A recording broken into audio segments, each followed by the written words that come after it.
Good afternoon. While Gaza bleeds under relentless bombardment, indirect ceasefire talks drag on, with negotiators locked in a tense, week-long effort to secure a 60-day truce in Israel's genocidal war on the Strip. Mediators are working around the clock, but so far no breakthrough has been reached. Each side is holding firm. Israel demands the dismantling of Hamas, while Hamas insists on a full Israeli troop withdrawal, lasting peace, and unfettered humanitarian aid. With the war grinning on, Hamas warns it won't agree to any future truce unless the current deal includes a comprehensive end to the war, and Israel meanwhile vows to keep fighting until Hamas is eliminated. Meanwhile, US President Donald Trump recently announced that more Israeli detainees will be released very shortly. As Washington pushes hard for a ceasefire, Israeli Prime Minister Benjamin Netanyahu has reportedly pledged to keep his negotiators in Doha until a deal is sealed, even considering sending a high-level delegation to advance the talks. But even as diplomacy crawls forward, Israeli airstrikes continue to kill dozens of Palestinians today, many near food aid centers, as reported. With international pressure mounting to end the war and key sticking points still unresolved, where do Gaza ceasefire negotiations truly stand? Welcome to In Depth.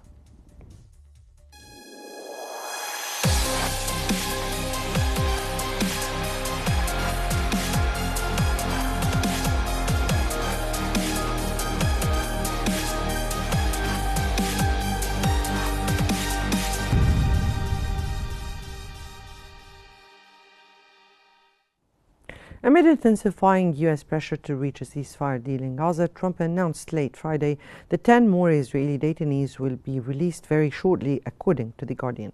During a dinner with Republican senators, Trump said he hopes to have the process completed quickly, while praising his Middle East envoy Steve Witkoff as fantastic, The Guardian added.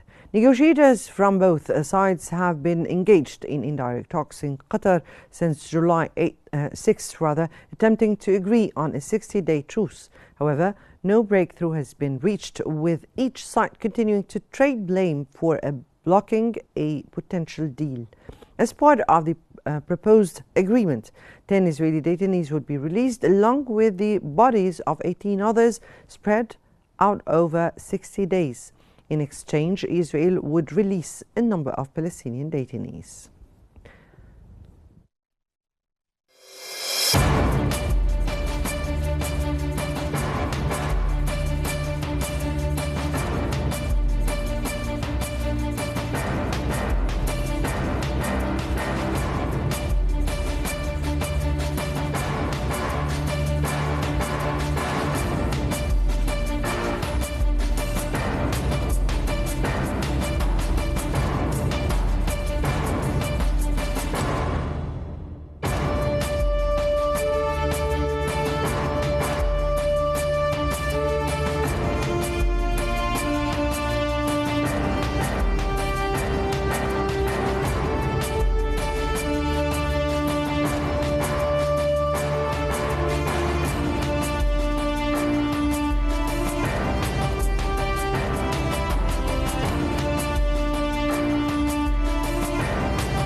Meanwhile, Gaza health authorities reported that Israeli troops opened fire today on crowds of Palestinians seeking food from distribution hubs run by a U.S.-Israeli-backed group in southern Gaza, killing at least 32 people.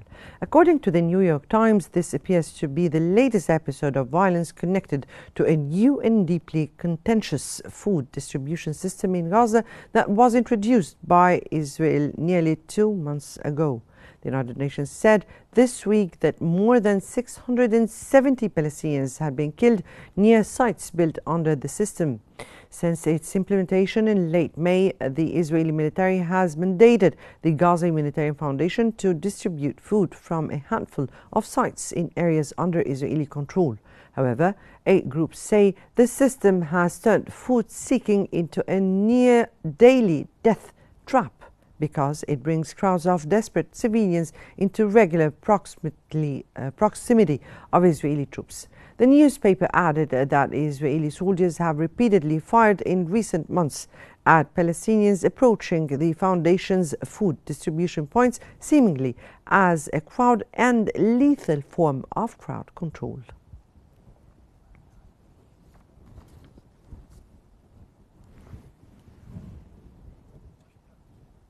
Well, welcome back. Delving more into the recent developments in Gaza, we're joined from Amman by Mr. Adel Mahmoud, Israeli affairs expert, and from Kentucky, Mr. Ihsan Al-Khatib, political science professor. Good afternoon to you, both gentlemen. And let me here start with Mr. Ihsan, or Professor Ihsan. And amid mounting friction, shifting strategies, and high-stakes diplomacy, is a breakthrough within reach, or are we heading towards a deeper impasse? It should be a simple proposition. I mean, the what's going on in Gaza should be unacceptable to anyone. The food should not be weaponized. Food should be getting to people where they are. I mean, the international convention is that when there is a conflict, yes, there'll be food shortages, but then the food will be getting into the area of conflict, and actually the food will get to the people. The people would not be required to go seek the food and risk their life to get the food. Gaza is the scandal. It really has exposed Israel to what it is. The problem for Gaza is that the US looks at the Middle East and sees two things, oil and Israel. And that's the national interest of the U.S., oil and Israel. And as long as oil is flowing at a good price, as long as Israel is safe, all other considerations are minor. They can be neglected. And had the U.S. seen a national interest in ending the conflict in Gaza, that would have ended a long time ago. But the Americans wanted to end. They wish that there'd be one deal where all these detainees in Gaza are released and the war is ended. But the president of the United States, whether it's Biden or Trump, doesn't see an American interest where he goes to clash with the leaders of Israel over Gaza. Unfortunately, the lives of the people of Gaza not important enough for the president of the U.S. to pick a fight with the prime minister of Israel. And that's why it drags on, and the ball is in the Israeli court, and the referee is the American, and Americans are biased. You mean here that the U.S. is not really exerting pressure on Israel, or enough pressure on Israel, because it has no concern in that? The pressure, you saw the pressure when there was the Iran-Israel war. You saw Trump say that I told Israel that that's enough. They have bombed way too much. He ordered the planes to go back. And the war ended by clashing with Netanyahu. He told Netanyahu, you're pushing it, and this has to end. And he used the vulgar word as well. But you're not going to see that with Gaza. The only reason it happened with Iran because of the oil situation and the importance of that region, vital importance. But Gaza can last for 100 years, unfortunately, and the U.S. interests will not be jeopardized. Right, Mr. Adel, Gaza Civil Defense reported that Israeli attacks today killed dozens of Palestinians near two aid centers in southern Gaza. Now, how do ongoing hostilities affect the atmosphere of negotiations and the prospects for confidence-building measures, if it exists in the first place?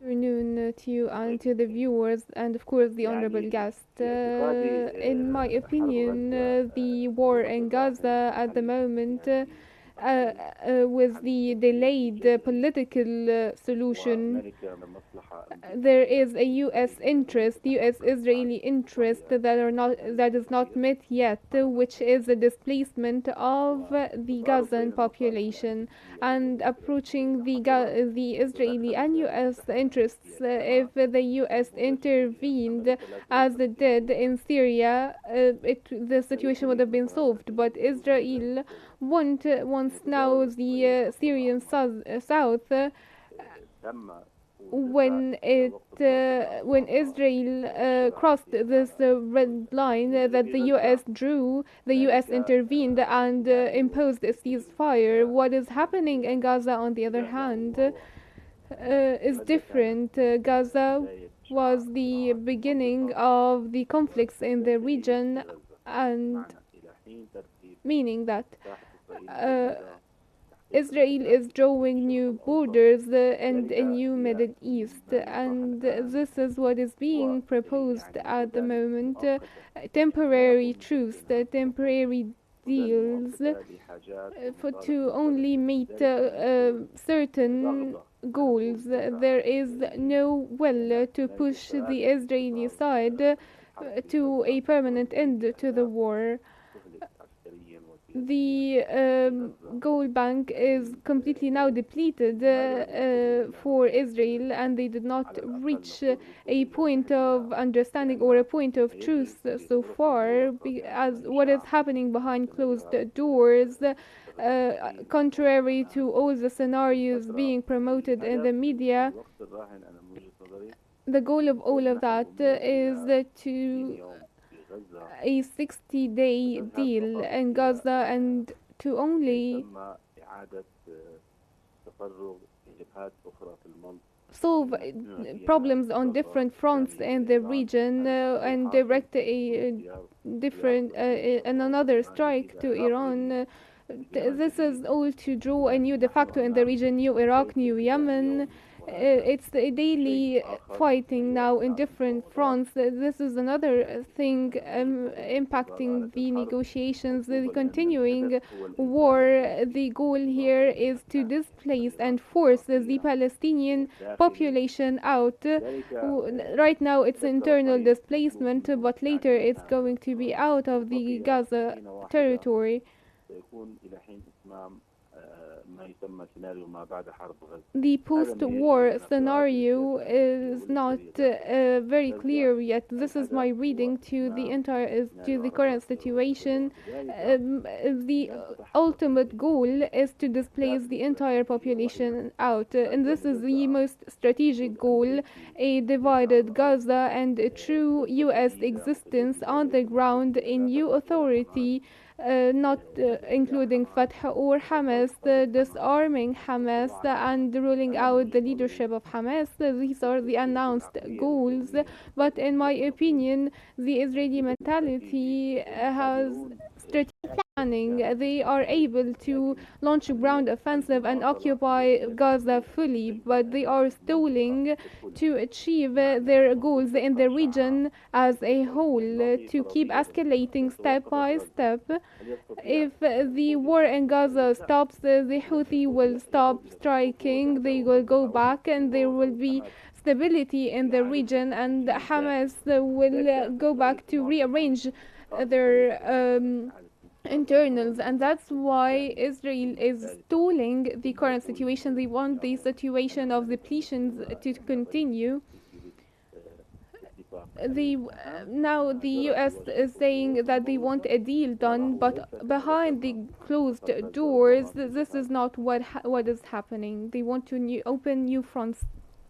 Right, Professor Ihsan, everybody is saying that they are pushing for a ceasefire. But how do the fundamentally incompatible end goals of Israel and Hamas, dismantling Hamas versus full troop withdrawal, create structural barriers to a ceasefire agreement? I think that talking about Hamas, what Hamas wants and doesn't want, is not really the main issue. The main issue has been clear from day number one. Because Americans have been logical and calculating about how they look at Gaza. They have good intelligence, they're good strategists, good analysts. They know what's going on. The problem is the political will to make it happen, like the American vision. For Israelis from the beginning, the Biden administration advised them, do not get into Gaza. If you go into Gaza, it's going to be a disaster for you and the Palestinians. You will incur a lot of losses, a lot of Gazans will die, and you'll end up a pariah state, because that's what Sinwar wants to do. Sinwar has set a trap for you in Gaza so that you become stigmatized by with all the carnage in Gaza. The Americans knew that Gaza is the kind of urban combat, the kind of prime minister, the kind of cabinet in Israel, and even Jews in the U.S. Who are against the war. There's a group named Not in Our Name, and they demonstrated before the White House, in front of the White House, and they said that, warned the White House that Netanyahu wants to commit a genocide in Gaza. And that's before the Israelis entered Gaza. So everyone knew what's going to happen. When Americans said, okay, what are your plans for Gaza? They said, we don't want Hamas. They don't want Hamas. They said they don't want the PA. They don't want even UNRWA. Okay, so what do you want with Gaza? What they want is really to use the October 7 attack as the pretext to ethnically cleanse Gaza and resettle Gaza. Why? Because this is the kind of government, this is the kind of cabinet. You have settlers in this government. That's what they want. They failed at ethnically cleansing Gaza because Egypt said no. And the Arab world said no. So they failed at achieving the goal. So what do? Plan B is to starve these people, bomb these people. And they don't have the day, the day after. What's the second day plan? So the issue is not really Hamas and who's going to run the Gaza, because they don't want anyone to run Gaza. They want to take over Gaza and get rid of the people. I don't think that has changed. That has not changed. This is what Israelis want. This is what this cabinet wants, and that's the main problem. All right, Mr. Adil, reports indicated that Netanyahu has shown a kind of unusual flexibility in this ongoing discussions, including concessions on Israeli troop withdrawal.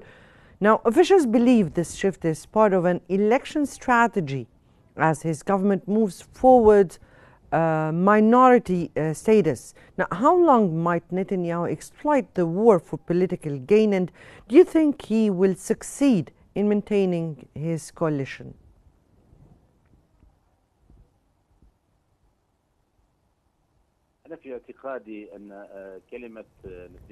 In my opinion, the term flexibility, according to the US President desire, it's in the composition of the Israeli mentality. With the swinging government, if he heads to a truce, the extremist ministers will withdraw from the government. I think it's now very redundant to say these things. The strategic goal is not releasing the detainees. There is no even requests in the Israeli internal to stop the fight. They only want their strategic goals from Gaza. I think we are going to head to a truce, to a temporary deal, a 60-day truce, no more. And they do not want Hamas to revive during these 60 days. They want to control the aid distribution through the GHF. And in my opinion, Netanyahu, if he heads to Gaza before the Israeli Knesset expires by the end of this month, he might re-propose coalition. He's a pragmatic character, and he failed on 7 fronts, last of which was in the Syrian south because the US did not allow it. Now he has the Gaza scenario. If he escalates, and that's a potential to open a new front, he might actually turn the scenarios and hold back the truce. If he gets US guarantees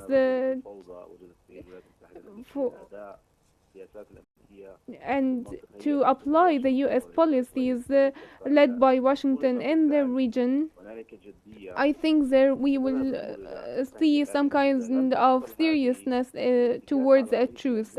But who is going to be able to believe the US president, who said that he will have a truce in Ukraine and didn't, and now in Gaza and he didn't, and more fronts of war are opening by the second? But that is the issue here, Mr. Adil. That is the issue. Are they internally do they have consensus on opening those 7 fronts as you respectively said?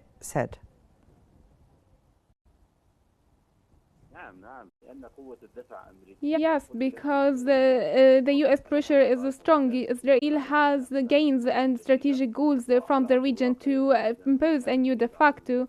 And if they announce sovereignty on the West Bank and full annexation of the West Bank, this is a strategic goal as well. And to have 80% of the Gaza area in southern Lebanon, they have territories, and now they want South Syria. With Iran, they have new arrangements. Of course, the armed factions now have deals like Hezbollah and Houthis. All of them are internationally programmed for the US and Israel to change the Middle East, and the US is very clear about that. They are talking about a new phase in the Middle East. They want to repeat the Lebanon example, and there is a test now to test the waters, to annex more territories to Israel. Even the wealth in the region, the resources will be redistributed, and they wanted to take the water passages after the war with Iran. And I think it's only a matter of time to witness a second round of strikes with Iran. So Israel is buying time to escalate with Iran or Yemen once again. We are facing a global plan that is being successful, except that 2 days ago Netanyahu crossed a red line that the US withdrew in Syria, because Syria now is a US influenced region. So we're speaking here, what you're saying here, that we are speaking here about a new Middle East, but gradually and on the US terms. This is what's saying here. Let me go to Professor Ihsan. And Professor Ihsan, how significant are humanitarian concerns and international public opinion in shaping each side's negotiating stance, and why might these pressure fail to produce breakthroughs? The will of the international community is expressed in the General Assembly at the UN. And the General Assembly at the UN has made it clear they want a ceasefire. They want a Palestinian state. Public opinion, world public opinion, people have been demonstrating. The whole world, you can say, wants an end to the conflict. They want food to enter Gaza. It's a very basic. People should not be starved. Children should not be bombed. Schools should not be destroyed. What Israel has done in Gaza has really hurt the people of Gaza, but has served the Palestine cause in showing what kind of country Israel is and what kind of country the US is. The US is not really serious about human rights and international law, because they let the Israelis commit all kinds of atrocities in Gaza. I mean, in Ukraine, there are two countries fighting each other, Ukraine and the Russian Federation. So this arm is fighting each other, which, the international law, you understand, you have a war. But in Gaza, you have these people being starved and bombed, and they want to uproot them, which even Germany, which is biased for Israel, saying this is not acceptable.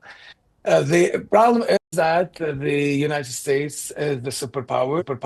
The United States is in support of Israel, which is understandable, but what's not understandable is that they're committing a genocide in Gaza. But despite that, due to the Israeli lobby, to Jewish lobby in the US, the US Congress is still 90% with Israel, and the American president, Trump is not the one sending the bombs, is not the one supporting Israel, it's the American system.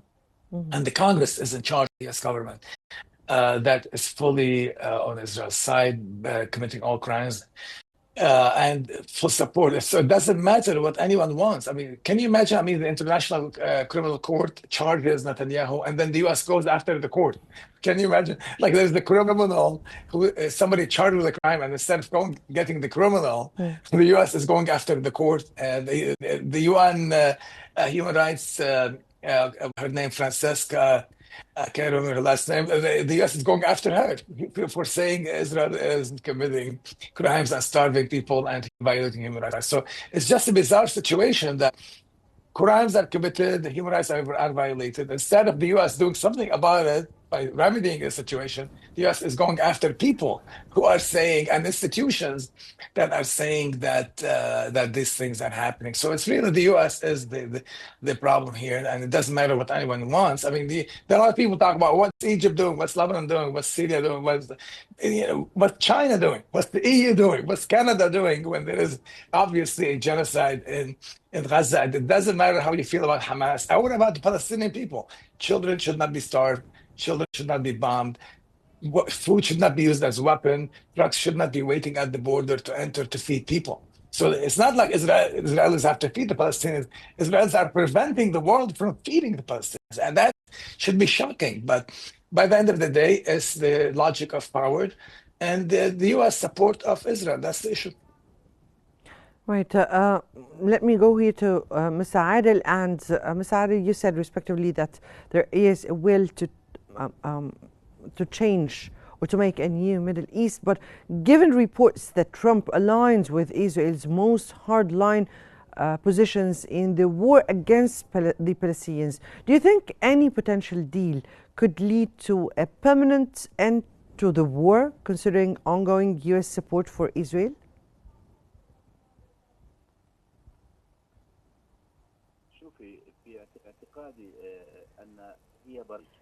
In my opinion, there are programs either for Biden or Netanyahu or Trump. There is the deep state concept, and I would like to give you an example in the Labour Party of the Kurdish, or ending the Muslim Brotherhood rule that has carried out for 80 years, or demilitarizing the militias and the areas of conflicts in the Arab region. They will head to Palestine with understanding with Jordan. There will be no new Palestine without an understanding with Jordan. We have seen this in there is no such thing for them as the two-state solution. The Palestinian question must be concluded unilaterally, as stated by Egypt. If everyone recognized the Palestinian state without the two-state solution, this will all be for nothing. In my opinion, the understanding will not be with characters. There must be a program to be followed. When Trump went to negotiate with the Houthis, and then with Hamas, and then with Iran, the deep state forced him in the U.S. street to and he went into fight with Elon Musk, and he threatened a war, to form a war council. Netanyahu created a lot of obstacles for him, and he went after economic projects, and this right. And we see conflict persisting in Iraq, Syria, Yemen, and reaching to Iran. Right. This line of fire has paid its fruit before, but now the minorities in the regions are changing. The geopolitical scene is changing, so I think the displacement will be carried out by force. Yes, let me go quickly here to Professor Hassan, and from your point of view, what could be the mechanisms or any guarantee that could be realistically or could realistically satisfy both parties' core demands and break the current deadlock? From day one, Egypt, Qatar have been working on ending the conflict. And the U.S. has been sincere too about ending the conflict. The problem with the U.S. side is the political will to impose it. The Qataris have been sincere, Egyptians have been sincere, but the Israelis have not been sincere. the game plan for Netanyahu is to have the detainees, the Jewish Israeli detainees in Gaza released in stages, the deals, separate deals, and then Hamas is run out of hostages or So detainees. briefly, because my And time then, is running out, Professor basically, Khatib. the Israelis don't want to end their occupation. They want to stay in Gaza, and they are thinking day and night of how to get rid of the people. They're not sincere. They're not sincere about ending the war. They want occupation and getting rid of the Palestinians, and that's what they're working on day in, day out. Right. That was Mr. Ahsan Al-Khatib, political science professor, Mr. Adel Mahmoud, Israeli affairs expert. We thank you both, the gentlemen, for just, of course, this is not what we are all hoping for and remains to be seen. That concludes today's episode of In Depth. Many thanks for joining us and stay tuned for more updates on Qnews.